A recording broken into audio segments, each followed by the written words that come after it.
Todos os que ousaram pescar aqui nunca mais voltaram. Mas naquela noite, o destino trouxe 3 amigos para desafiar a lenda e pagar o preço final. No coração da vasta floresta de Campo Sombrio, onde a luz do sol raramente penetrava e os galhos retorcidos se entrelaçavam como mãos de uma criatura antiga, existia um lago esquecido pelo tempo. Chamado de Lago Espectral, suas águas eram sempre cobertas por uma névoa espessa que parecia viva, se movendo lentamente, como se estivesse respirando. O ar em torno dele era denso, impregnado de um silêncio inquietante, quebrado apenas pelo som distante de folhas sussurrando segredos e pelo ocasional lamento de um pássaro noturno. Os moradores da pequena vila, que ficava a poucos quilômetros de distância, tinham medo do lago. Não era um medo explícito ou gritado nas ruas, mas um temor sussurrado em conversas à meia luz, quando o crepúsculo tingia o céu com tons de sangue. As crianças eram advertidas a nunca chegar perto da floresta, e os caçadores experientes, mesmo em tempos de escassez, evitavam o lugar como se ele estivesse marcado pela própria sombra da morte. A história mais assustadora, contada de geração em geração, era sobre uma criatura que habitava as profundezas do lago. Ela não era um animal comum. Aqueles que ousavam mencionar seu nome falavam de Sussurro das Sombras, uma serpente colossal com escamas tão negras que absorviam a pouca luz ao redor, e olhos de um vermelho tão intenso que pareciam chamas vivas. Diziam que ela era mais do que uma simples besta. Era uma maldição viva, criada pelo espírito de um xamã traído, cujo clamor por justiça havia se tornado um eco eterno nas margens sombrias do lago. A lenda dizia que, séculos atrás, o xamã chamado Kael protegia o lago espectral com devoção. Ele era respeitado como o guardião das águas sagradas, um vínculo entre os vivos e os espíritos da floresta. Quando invasores chegaram, desejando as riquezas místicas que acreditavam estar ocultas sob as águas, Kael lutou bravamente. Mas, traído por seu próprio povo, que cedeu à cobiça e à promessa de poder, ele foi morto à beira do lago que tanto jurara proteger. Em seu último suspiro, com a voz encharcada de ódio e tristeza, Kael lançou uma maldição. Ele prometeu que seu espírito se ergueria como uma serpente, uma guardiã vingativa, devoradora de qualquer um que ousasse perturbar a tranquilidade sagrada do lugar. Desde então, histórias sobre pescadores desaparecidos e caçadores que nunca mais retornaram se acumularam. Todos os relatos tinham um ponto comum: os olhos rubros que espreitavam na névoa e o som de um sibilo que ressoava nas entranhas, como um aviso de que algo primordial e impiedoso estava à espreita. Testemunhas raras, que conseguiram escapar com a vida, falavam de uma paralisia que tomava o corpo quando os olhos da serpente os fitavam, um medo tão absoluto que parecia ser capaz de esmagar a mente. A mais velha da vila, Dona Celeste, guardava um relicário com símbolos esculpidos em madeira, vestígios do tempo de Kael. Ela era a última a lembrar-se dos cantos e das preces que se usavam para pedir proteção ao guardião original do lago, antes que ele fosse consumido pela ira. Quando perguntada, ela apenas dizia: "O lago não é apenas água. É um portal, um espelho para o ódio do espírito traído." Os jovens da vila ouviam essas histórias entre risadas nervosas, mas por dentro, o medo plantava raízes. Marco, Lucas e Pedro eram diferentes. Eles não tinham paciência para o que consideravam superstições de velhos. Para eles, o lago era um desafio, uma oportunidade de provar que os antigos estavam errados. Numa noite onde a lua se escondia por trás de nuvens pesadas, decidiram que iriam pescar ali, desafiando a lenda e rindo dos murmúrios que prometiam que nenhum homem escaparia da ira da Sussurro das Sombras. Marco, Lucas e Pedro eram amigos desde a infância. Cresceram ouvindo as histórias e advertências sobre o lago espectral, mas com o passar dos anos, a fascinação pela lenda se transformou em desafio. Marco, o mais destemido do grupo, sempre buscava aventuras que testassem seus limites. Alto, de cabelo desgrenhado e olhos inquietos, ele tinha uma risada que desafiava o próprio perigo. Lucas, o cérebro do trio, era cauteloso e analisava cada situação com um olhar crítico e atento. Tinha o hábito de franzir a testa quando sentia que algo estava fora do lugar, mas raramente se recusava a seguir Marco em suas empreitadas. Pedro, O mais supersticioso dos três, mantinha um pé no mundo das histórias contadas por Dona Celeste e outros anciãos. Ele era quem conhecia os detalhes e as versões mais antigas da lenda, mas não suportava a ideia de ser considerado medroso pelos amigos. Era uma noite sem lua quando Marco sugeriu que fossem até o lago espectral. O ar estava carregado de um frio úmido que fazia a pele arrepiar, mesmo sem vento. A floresta, envolta em sombras densas e em silêncio opressivo, parecia observar os três jovens enquanto eles atravessavam a trilha estreita. As lanternas balançavam em suas mãos, lançando luzes vacilantes que dançavam sobre as árvores como silhuetas de antigos espíritos. Pedro hesitou ao ver o contorno escuro do lago à frente. As histórias de pescadores que nunca retornaram martelavam sua mente. Sentia uma presença, um peso invisível que apertava seu peito e o fazia questionar cada passo. Marco percebeu a expressão no rosto de Pedro e riu com desdém. Deixe de besteira, Pedro. É só um lago. Estamos aqui para provar que tudo isso é apenas uma velha história para manter as pessoas longe do que não entendem, disse Marco, com um brilho desafiador nos olhos. Lucas, embora cético, sentiu um calafrio percorrer sua espinha. A atmosfera ao redor era diferente de qualquer lugar que já haviam visitado. Mesmo assim, sua curiosidade superou o medo.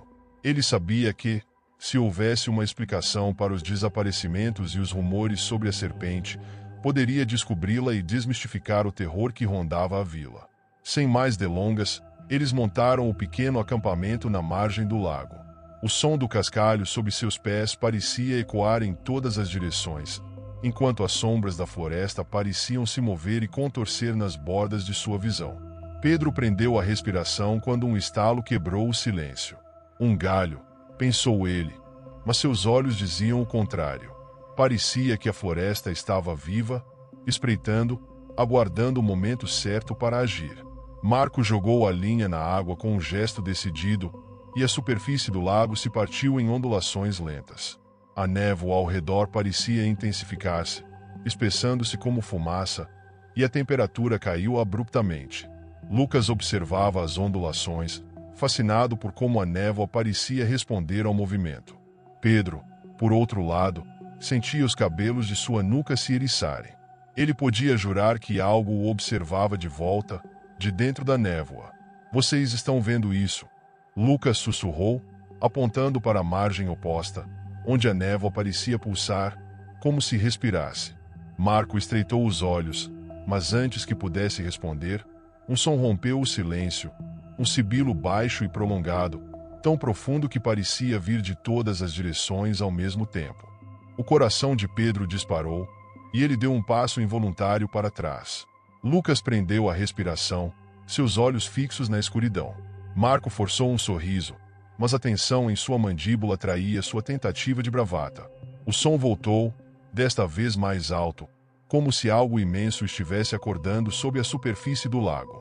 A água se agitou levemente, enviando ondas em direção à margem. Pedro finalmente quebrou o silêncio, com a voz trêmula. Isso não é só uma história. Estamos mexendo com algo que não entendemos.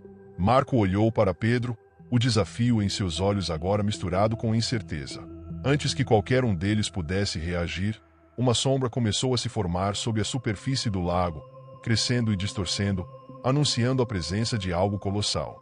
O sibilo continuou a ecoar pelo ar, como se a própria floresta estivesse respirando.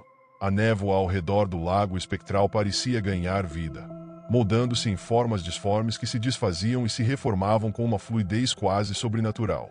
O silêncio que se seguiu ao som era ainda mais inquietante, como se o mundo estivesse prendendo a respiração junto com os três amigos. Marco apertou o cabo da vara de pesca, o suor frio escorrendo pela têmpora. Lucas fixava o olhar na água escura, tentando racionalizar o que estava presenciando, mas seus pensamentos corriam em círculos, sem respostas. Pedro, por sua vez, sentia o coração batendo como um tambor descontrolado. Ele estava convencido de que algo maligno os observava, escondido sob o véu espesso da névoa. Sua mente repassava todas as histórias que ouvirá da boca de Dona Celeste, especialmente as que falavam sobre os primeiros presságios da serpente, o súbito silêncio dos animais, a névoa que parecia agir por vontade própria, Finalmente, o som traiçoeiro de um sibilo. Cada detalhe agora parecia se materializar diante deles, e a voz de Celeste ecoava em sua memória, como um aviso tardio. O vento soprou, frio e carregado de um cheiro metálico que fez Lucas franzir a testa. Ele sabia que aquele cheiro, semelhante a ferro enferrujado, era um mau presságio. As lendas diziam que era o odor do sangue dos que foram reclamados pelo lago, um lembrete sombrio de que ele não perdoava intrusos. Um arrepio percorreu sua espinha, e ele trocou um olhar rápido com Pedro, que agora tremia visivelmente. Precisamos sair daqui, Pedro murmurou, sua voz apenas um fio de som. Seus olhos saltavam de um ponto a outro, tentando capturar qualquer movimento na névoa densa. Não tão rápido, Marco respondeu, tentando manter a compostura, embora seus dedos estivessem cravados na vara de pesca com força suficiente para que os nós dos dedos ficassem brancos. Estamos aqui para provar que essa lenda não passa de uma história para assustar crianças. Lucas abriu a boca para falar, mas um movimento repentino na água o fez congelar. Ondas começaram a se formar de forma ritmada, como se algo gigantesco estivesse deslizando por baixo da superfície. Elas batiam contra a margem, deixando um rastro de espuma que reluzia sob a luz fraca de suas lanternas. De repente, um barulho seco quebrou o silêncio. Pedro girou a cabeça na direção do som, seu coração disparando ainda mais rápido. Perto da borda da floresta, uma árvore parecia ter se movido, seus galhos se contorcendo como se algo os tivesse empurrado de dentro. Um par de olhos brilhantes, vermelhos como brasas, apareceu entre as sombras, pairando a uma altura que sugeria algo muito maior do que qualquer criatura que deveria existir ali. O medo paralisou Pedro por um instante antes que ele pudesse se forçar a dar um passo para trás. Ele tropeçou em uma pedra, o som ecoando alto demais na quietude. Marco e Lucas o encararam, olhos arregalados. A tensão era tão densa que parecia palpável, como uma parede que os prendia ali, incapazes de se mover. Foi então que o sibilo retornou, desta vez mais agudo e mais próximo. A névoa ao redor dos amigos se espessou, como se mãos invisíveis estivessem a puxando para formar uma barreira impenetrável. O ar tornou-se mais frio, queimando seus pulmões a cada respiração. Lucas começou a recuar lentamente, seus olhos nunca deixando a figura que emergia da borda do lago, uma sombra serpenteante que se movia com a graça de um predador, cada escama refletindo um brilho úmido e sinistro. Pedro fechou os olhos por um momento, esperando que, ao abri-los, tudo aquilo não passasse de uma alucinação. Mas quando voltou a olhar, a criatura já havia avançado um pouco mais, e o brilho dos seus olhos parecia prender sua mente em um abraço de puro pavor. Marco, por fim, soltou a vara, que caiu com um som abafado na margem. O líder confiante agora era um prisioneiro do mesmo medo que havia zombado minutos antes. O sibilo cortou o ar como uma lâmina invisível, arrepiando a pele dos três amigos e fazendo o ar parecer mais pesado, sufocante. A sombra colossal que se aproximava, serpenteando entre as névoas, parecia se mover com uma precisão quase hipnótica, cada ondulação de seu corpo desenhando um padrão que capturava os olhos de quem ousasse olhar diretamente. O brilho vermelho dos olhos da criatura se intensificou, e Pedro teve a sensação de que aquele olhar penetrante o despia de todas as defesas, expondo seu medo mais profundo. Marco, que sempre fora o mais corajoso do trio, tentou engolir em seco, mas sua garganta estava seca. Ele sentiu que, naquele momento, não restava espaço para bravura ou orgulho. Lucas, por outro lado, não conseguia desviar os olhos do movimento sinuoso da criatura, sua mente racional lutando para entender como algo assim podia existir.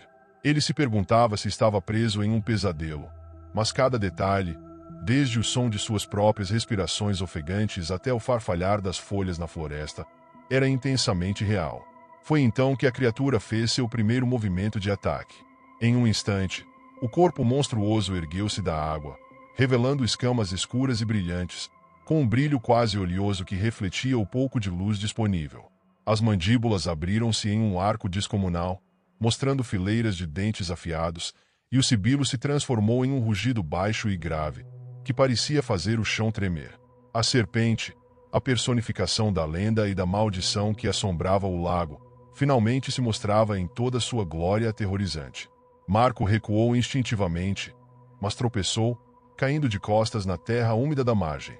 O impacto trouxe uma sensação de vulnerabilidade que ele jamais havia experimentado, e por um momento ele ficou paralisado, apenas observando a aproximação da criatura. Lucas, reagindo rápido, puxou Marco pelo braço, ajudando-o a se levantar, mas seu olhar continuava fixo na serpente, que os observava com olhos de um vermelho pulsante, carregados de uma maldade primitiva. Pedro estava em completo estado de pânico.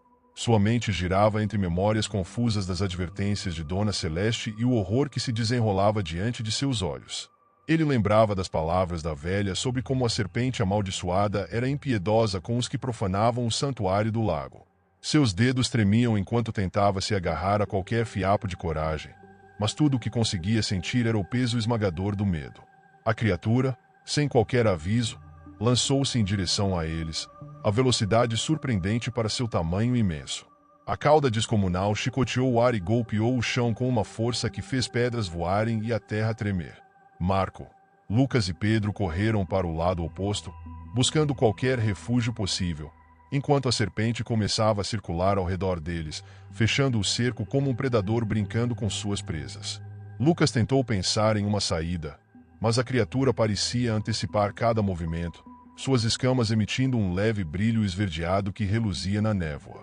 A cada passo, a serpente apertava o círculo ao redor deles, e o ar parecia vibrar com um sibilo ameaçador. Pedro sentiu uma gota de suor escorrer pela testa, cada vez mais certo de que aquele seria seu fim. A serpente lançou-se novamente, e Marco puxou Lucas a tempo, escapando por centímetros da mordida poderosa. O som das mandíbulas se fechando no vazio ecoou como o estalo de uma árvore partida, e o vento que se seguiu ao movimento fez as folhas ao redor se agitarem em uma dança macabra. Lucas e Marco cambalearam, quase perdendo o equilíbrio, enquanto Pedro, que estava alguns passos atrás, viu a expressão de pânico nos olhos de seus amigos. "O que fazemos agora?" gritou Pedro, a voz carregada de desespero. Marco, em um último lampejo de coragem, olhou ao redor freneticamente, procurando por algo que pudesse lhes dar vantagem. Seus olhos caíram sobre uma grande árvore na beira do lago, com raízes expostas e profundas. Ele sinalizou para Lucas e Pedro, apontando para a árvore, uma expressão de determinação misturada com medo no rosto. "Corram para a árvore. Talvez possamos usá-la como abrigo", gritou Marco. Sem hesitar, os três amigos correram em direção à árvore, mas a serpente não parecia disposta a deixá-los escapar. Ela se lançou em direção a eles, com a boca aberta, revelando as presas envenenadas que brilhavam sinistramente na penumbra. Em uma fração de segundo, a criatura investiu, e os três mal conseguiram mergulhar para o lado, evitando por pouco o golpe mortal. Eles se esconderam atrás das raízes grossas da árvore, que ofereciam uma barreira improvisada, mas sentiam a presença esmagadora da serpente a poucos metros. A criatura continuava a cercá-los, cada vez mais frustrada, sibilando e batendo a cauda contra o solo, levantando poeira e pedras, como se estivesse decidida a quebrar qualquer obstáculo que se interpusesse em seu caminho. O silêncio mortal voltou a reinar, quebrado apenas pela respiração ofegante dos três amigos, que sabiam que aquele era apenas o início de uma luta pela sobrevivência. A serpente os observava, pacientemente, como se soubesse que o tempo estava a seu favor. E eles, encurralados, entendiam que a verdadeira batalha havia começado. A sombra da serpente oscilava ao redor da árvore como uma dança de morte, os olhos vermelhos como brasas brilhando com uma inteligência maligna. Marco, Lucas e Pedro estavam encolhidos sob as raízes grossas, sentindo o cheiro terroso e úmido que subia do chão e se misturava ao odor metálico do ar. Cada segundo que passava parecia esticar-se como uma corda prestes a arrebentar, e o silêncio, quebrado apenas pelo som do respirar acelerado, era quase ensurdecedor. Lucas, sempre o mais racional do grupo, fechou os olhos por um momento, tentando organizar seus pensamentos. As histórias que ouvirá sobre a serpente falavam de algo mais profundo do que simples ferocidade. Falavam de um guardião antigo, um protetor amaldiçoado por séculos de adoração e medo.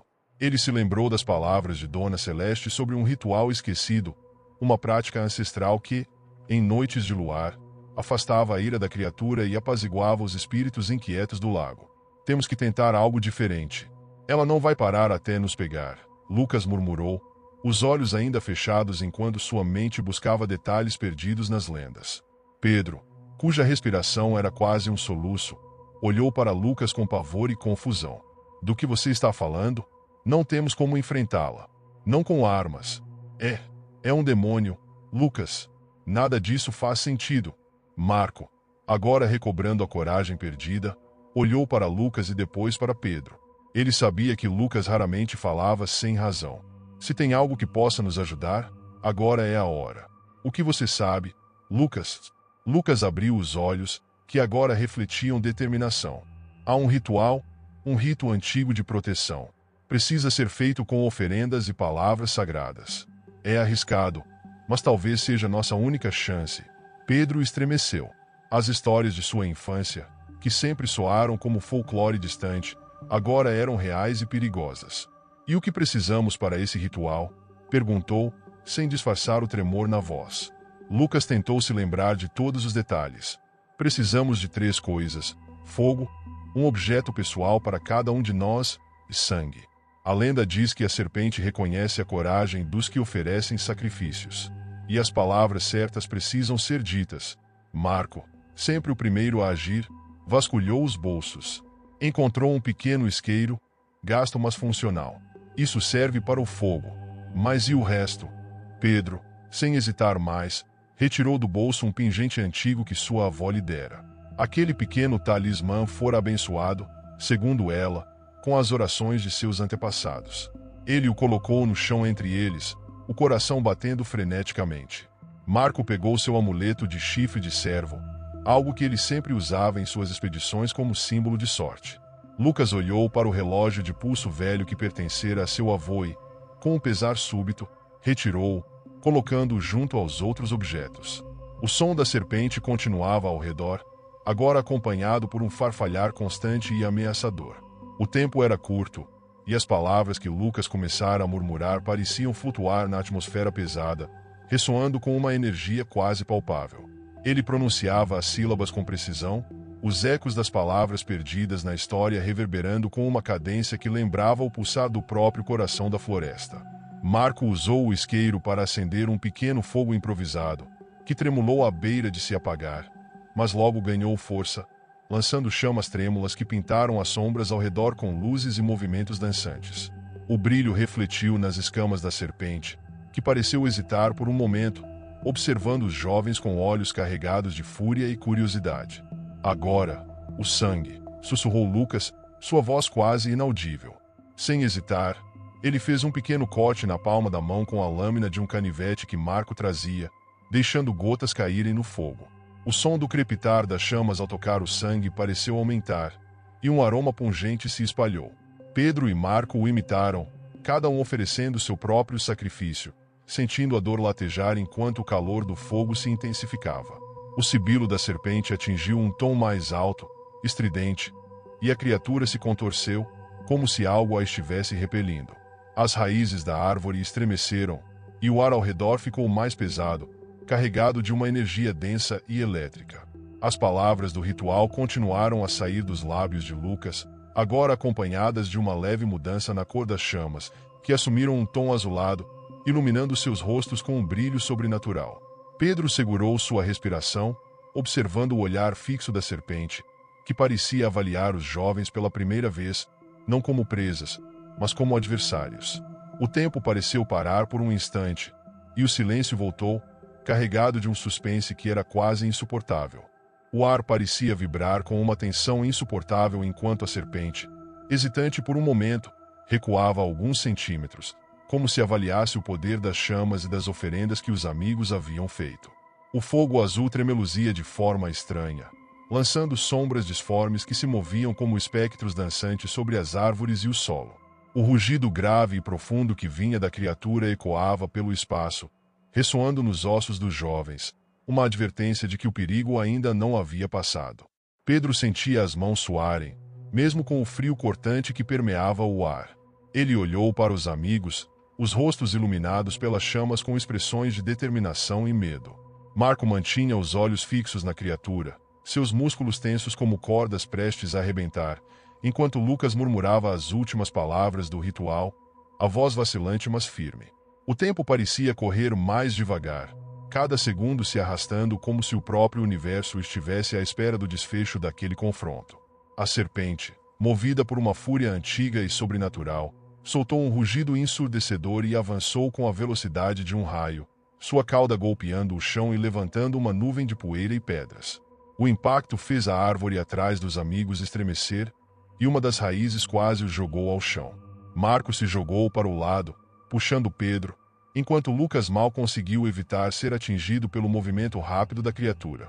O golpe cortou o ar e arrancou um pedaço da árvore, deixando um buraco profundo onde momentos antes estavam agachados.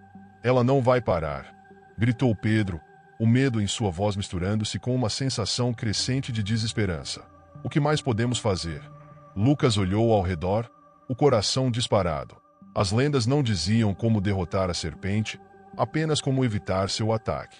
As oferendas e o fogo a haviam repelido por um momento, mas não bastava para garantir sua sobrevivência. "Temos que continuar movendo. Não podemos deixá-la nos encurralar de novo." Marco assentiu, ainda sem tirar os olhos da serpente, que agora os observava com um misto de ódio e cautela. Ele sabia que o menor erro poderia ser fatal.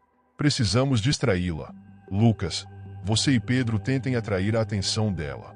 Eu vou procurar algo para reforçar o fogo."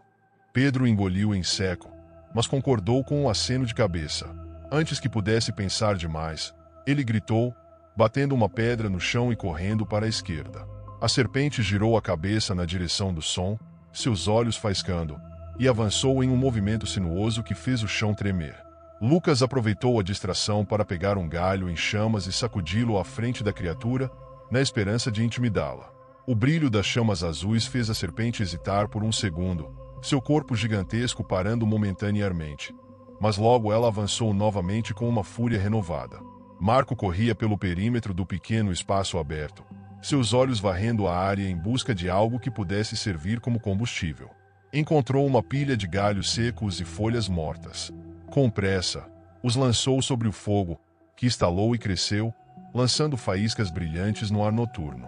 O clarão repentino fez a serpente recuar por um instante, soltando um sibilo que ressoou como um grito de ira. Lucas percebeu a abertura e gritou: "Agora! Temos que mantê-la longe do fogo." Ele e Pedro correram de volta para perto das chamas, ofegantes, enquanto Marco segurava uma tocha improvisada, o fogo refletindo em seus olhos com uma intensidade febril. A serpente os observava, como se decidisse qual seria seu próximo movimento. O vento soprava forte, agitando as chamas e espalhando a névoa ao redor, criando formas que pareciam dançar e lutar em uma coreografia macabra. O silêncio caiu por um instante, e tudo o que se ouvia era o som da respiração dos amigos e o estalar do fogo.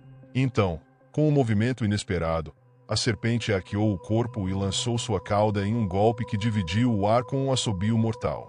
Pedro mal teve tempo de se abaixar, e o impacto varreu o solo, arrastando-o para longe. Ele sentiu a pele arranhar nas pedras e a dor disparar em seus braços e pernas. Marco correu em sua direção, gritando o nome de Pedro, mas antes que pudesse alcançá-lo, a serpente investiu novamente, agora mirando Lucas, que brandia o galho em chamas com desespero. Lucas deu um passo para trás, o medo comprimindo seu peito como um vício. Ele sabia que, se caísse agora, seria o fim. O olhar da criatura encontrava o dele, e por um instante, parecia haver uma comunicação silenciosa, uma compreensão de que ele estava lutando não apenas pela própria vida, mas por algo mais. Marco chegou ao lado de Lucas, levantando sua tocha, e os dois encararam a serpente juntos, como se tivessem encontrado, mesmo em meio ao terror, uma chama de esperança.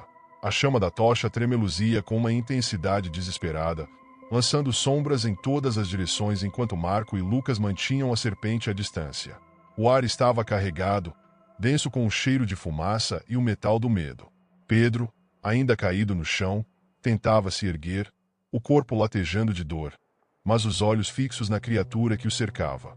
Ela se movia em círculos, seu corpo serpenteante deixando sulcos profundos na terra e cortando a escuridão como uma lâmina viva. Foi então que um som, diferente de tudo o que já tinham ouvido, preencheu o espaço. Um sussurro, baixo e gutural, que parecia emanar do próprio solo e das árvores ao redor. Lucas olhou para os lados, procurando a fonte, mas não encontrou nada além da noite e da escuridão profunda. Marco franziu a testa, reconhecendo nas palavras murmuradas algo que parecia familiar, um eco de histórias antigas que ouvirá quando criança, contadas ao pé da fogueira. As palavras sussurradas eram de uma língua esquecida, uma língua que, segundo as lendas, era falada apenas por aqueles que habitavam os reinos entre o mundo dos vivos e dos mortos. A serpente parou de se mover, seus olhos fixos em um ponto à frente dos rapazes, como se visse algo que eles não podiam enxergar. Pedro finalmente conseguiu se levantar, apoiando-se em uma árvore próxima. O silêncio era quase insuportável, até que uma figura se materializou da névoa, tão etérea e frágil quanto o véu de um sonho. Era uma mulher idosa, de longos cabelos prateados e olhos que brilhavam com uma luz própria. Ela usava um manto tecido de folhas e sombras, e sua presença parecia trazer tanto conforto quanto um medo primitivo. Vocês ousaram invocar o guardião do lago sem compreender a gravidade do que despertaram. A voz dela era profunda, ecoando em suas mentes mais do que em seus ouvidos. Marco sentiu um calafrio correr pela espinha. Ele sabia, de alguma forma, que aquela era a guardiã do segredo do lago, uma entidade que havia sobrevivido gerações, zelando pela balança entre os mundos. Não tínhamos escolha, Lucas disse, a voz tremendo, mas carregada de respeito. Estávamos apenas tentando sobreviver. Os olhos da mulher se estreitaram, refletindo as chamas do fogo que ainda ardiam, azuis e vivas. Vocês profanaram o território sagrado e despertaram algo que há muito deveria permanecer adormecido. O guardião, a serpente, não é apenas uma criatura de carne e veneno. É uma manifestação dos medos e dos pecados de todos aqueles que vieram antes de vocês. E agora, ela busca justiça. Pedro respirava com dificuldade, cada palavra da mulher pesando como chumbo em seu peito. A culpa se enraizou nele como uma planta tóxica, espalhando suas garras afiadas. Então, é o fim? Não há como voltarmos para casa. A guardiã os olhou com uma expressão mista de tristeza e determinação. Existe uma maneira, mas exige mais do que coragem. Exige sacrifício e verdade. Um de vocês deve aceitar se tornar o novo guardião, selando o pacto e garantindo que a lenda continue a proteger o lago. Somente assim a serpente descansará. O silêncio voltou a reinar enquanto os amigos processavam o que tinham acabado de ouvir. Marco olhou para Pedro e depois para Lucas, ambos seus irmãos não de sangue, mas de alma. Sabia que, de alguma forma, as histórias que compartilhavam desde a infância os haviam preparado para esse momento, embora ninguém pudesse imaginar como seria enfrentar tal escolha. Lucas foi o primeiro a quebrar o silêncio. Eu aceito, disse, a voz firme, mas os olhos marejados. Eu fui o primeiro a sugerir vir até aqui. A responsabilidade é minha. Pedro deu um passo à frente, as mãos ainda tremendo, mas o olhar determinado. Não, Lucas. Se alguém tem que fazer isso, serei eu. Sempre fui o mais impulsivo, o mais imprudente. É hora de corrigir isso. Marco fechou os olhos, sentindo uma dor profunda no peito, como se o peso da escolha estivesse esmagando-o. Quando os abriu novamente, encontrou os olhares dos amigos e percebeu que, independentemente da decisão, a ligação entre eles nunca se romperia. Não vamos discutir mais sobre quem deve ser. O que importa é que um de nós fará isso, e fará com honra. A guardiã assentiu, sua expressão suavizando. A decisão precisa ser tomada rapidamente. O guardião antigo não esperará muito mais. Pedro deu um passo à frente, o coração martelando como um tambor de guerra. Eu serei o novo guardião. A voz dele soou clara e sem hesitação. O olhar de Lucas e Marco, cheio de orgulho e tristeza, o acompanhou enquanto ele se aproximava da guardiã. Ela estendeu a mão, tocando a testa de Pedro com a ponta dos dedos gelados. Uma luz intensa e prateada envolveu seu corpo, e ele sentiu um calor que não queimava, mas preenchia cada parte de seu ser com uma sensação de propósito e resignação. O rugido da serpente silenciou, e por um momento, o mundo parecia congelar. Os olhos da criatura perderam o brilho de fúria e se tornaram opacos, enquanto seu corpo lentamente se enrolava e repousava, como uma estátua antiga que finalmente encontrava descanso. Marco e Lucas observavam, lágrimas nos olhos e corações pesados, mas conscientes de que haviam testemunhado algo que poucas pessoas poderiam compreender. A figura de Pedro, agora parte do mistério do lago, parecia brilhar por um instante antes de se fundir com a escuridão, levando com ele o fardo e a proteção eterna da lenda. Você acha que teria coragem de enfrentar os mistérios do Lago Espectral? Se essa história te deixou intrigado, deixe seu comentário e compartilhe suas teorias. E não se esqueça, inscreva-se no canal e ative o sininho para não perder mais histórias assustadoras e lendas sombrias como esta. Seu apoio é o que nos mantém explorando o desconhecido.